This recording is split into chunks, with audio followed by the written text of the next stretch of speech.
Ermal, të përshëndes, SPAK tashmë ka prova të reja për këtë dosje, por edhe për personin cili është i përfshirë në vrasjen dhe zhdukjen e Jan Prengës. Cilat janë?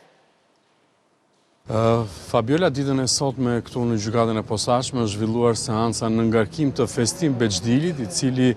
fillimisht është dënuar nga gjykata e shkallës së parë me burg për jetë. Kjo sa i takon rrëmbimit dhe vrasjes së Jan Prengës. Ngjarja kjo e ndodhur në janar të vitit 2020, por më pas ishte gjykata e lartë që prishi këtë vendim dhe e solli sërish dosjen këtu në gjykatën e posaçme që të rigjykohej nga i tjetër trup gjykuese. Ndërsa Beçdili dhe avokatët e tij mbrojtës pretendojnë se nuk kanë lidhje me vrasjen e Jan Prengës apo dhe rrëmbimin e tij dhe më pas zhdukjen e trupit, por Beçdili në fakt në atë kohë ka patur, po themi, rolin e kopshtarit të kompleksit Golden Resort në Shijak, i cili është në pronësi të Altin Hajrit, ku prokuroria e dyshon si një nga personat që ka marrë pjesë në zhdukjen e trupit të pajetë të Jan Prengës. Por nga ana tjetër, si kundër e përmend avokati i mbrojtjes dhe vetë Beçdili kanë pretenduar se nuk kanë lidhje me ngjarjen, ndërsa ditën e sotme dy prokurorët e posaçëm që janë duke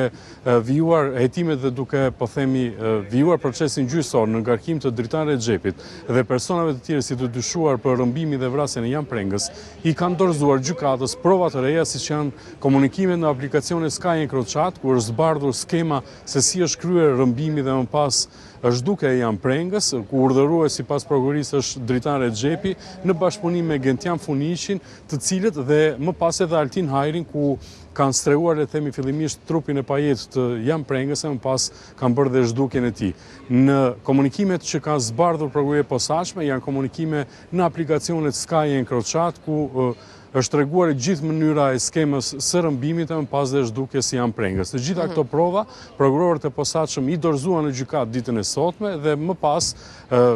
seanca e ditës së sotme u shtypur në datën 13 maj, ku avokatët mbrojtës të Festim Beçdilit kërkuan kohë që të njihen me këto prova. Kujtojmë në fakt që edhe në seancën e kaluar, ku po gjykohet Dritan Rexhepi, i cili cilësohet dhe si organizatori i rrëmbimit të Jan Prengës për shkak se vëllezërit e këtij të fundit i kishin rrëmbyer atij një sasi kokaine në vitin 2019 në portin e Durrësit, çka solli në një port në Angli, çka solli më pas edhe gjithë, po themi,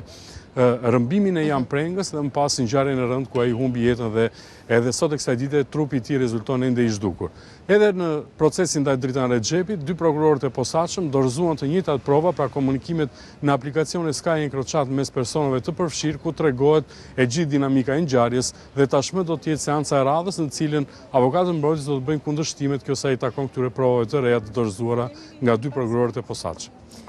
Ermal, faleminderit për raportimin.